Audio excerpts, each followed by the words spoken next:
tan theta plus cot theta equal to 4। Then आपको बताना है कि फिर sec square theta plus cosec square theta क्या होगा। इस तरीके के क्वेश्चंस को करने की एक सिंपल बात ये है कि कुछ छोटे मोटे अगर आपको फॉर्मूला पता चल गए, इनके मान पता चल गए, तो फिर आप इजीली कर सकते हैं। इस टाइप के क्वेश्चन बहुत डिफ़िकल्ट नहीं आते हैं। कुछ 2 4 5 टाइप के क्वेश्चंस ही होते हैं जो आपको हर बार एग्जाम्स में देखने को मिलते हैं। तो ये आपको मान यहाँ पे पता होना चाहिए। पहले हम sec square theta plus cosec square theta को सॉल्व करने की कोशिश करेंगे, जिससे हम tan theta plus cot theta equal to 4 solve करके बताएंगे कि आखिर उसका सोल्यूशन क्या आने वाला है। देखते हैं, ले लेते हैं हम लोग। पहले लिया हमने sec square theta plus cosec square theta.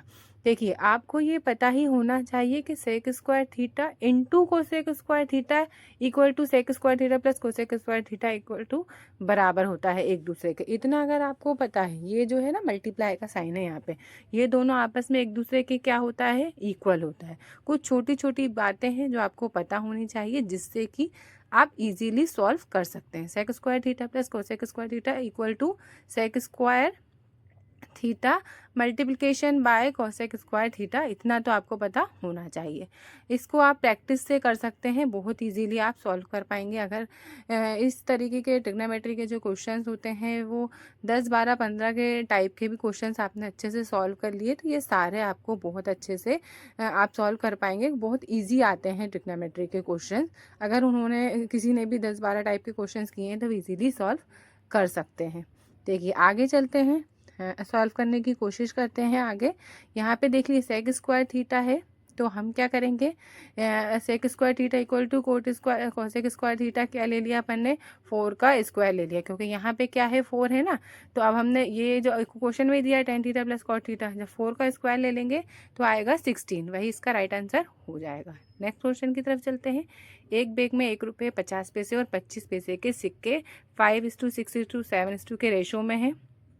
अब बैग में टोटल 390 रुपये हैं, 390 रुपीज़ हैं। तो प्रत्येक प्रकार के सिक्कों की कुल संख्या आपको तो हमें क्या दिया हुआ है, सिर्फ रेशो दिया है। इस तरीके के सिक्कों वाले क्वेश्चंस आपको बहुत बार देखने को मिलेंगे, तो इजी होते हैं इस टाइप के क्वेश्चंस। अगर आप करने की प्रैक्टिस करेंगे तो कई बार तो आप बिना कॉपी पेन उठाए भी इसे सॉल्व कर पाएंगे, अगर आप कोशिश करेंगे तो। देखिए, यहाँ 1 रुपये के 50 पैसा क्या होता है, 1/2 होता है।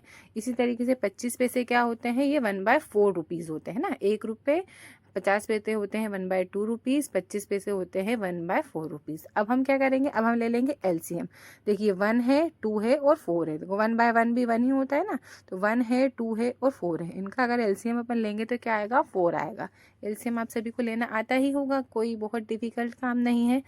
नेक्स्ट चलते हैं। अब इस 4 में जो जितने भी यहाँ पे इस 2 दिया हुआ है अनुपात, उसमें हम मल्टीप्लाई कर देंगे। 4 5 ज़ा 20, 4 6 ज़ा 24, फिर 4 7 ज़ा 28, इस तरीके से ले लेंगे।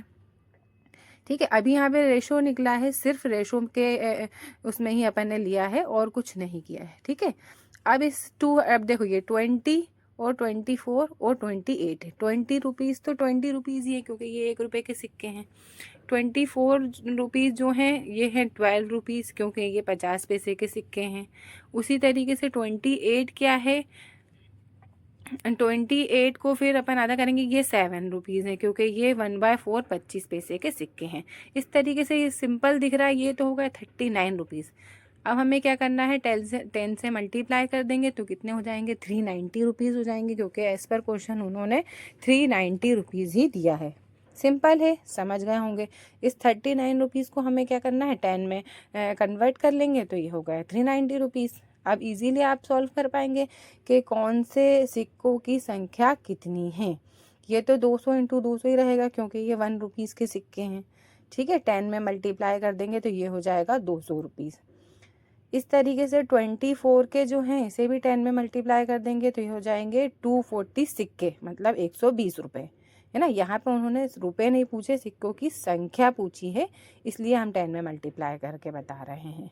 ठीक है, अब आगे अपन ने करा 28 है, 28 को 10 में कर देंगे तो ये हो गया 280 सिक्के। ये 280 सिक्के हैं, मतलब ये 70 रुपीज़ हैं। इस तरीके से ये सिक्कों की संख्या निकल आई। और अगर आप इसमें रुपए निकालेंगे तो भी आसानी से कर पाएंगे। 200 रुपये के सिक्के 1 रुपये के हैं, 50 पैसे के 120 के हैं, और 70 रुपीज़ के जो हैं 25 पैसे के सिक्के हैं। उम्मीद है कि आप समझ पाए होंगे। इस तरीके के क्वेश्चंस इजी होते हैं, लेकिन मैंने समझाने के हिसाब से आपको थोड़ा बड़ा करके बताया है। लेकिन अगर 2-3 बार अगर आपने इस टाइप के क्वेश्चंस करे तो मैं दावे के साथ कह सकती हूँ कि बिना कॉपी पेन उठाए भी आप इसे बहुत ईजीली सॉल्व कर पाएंगे। Bye bye friends.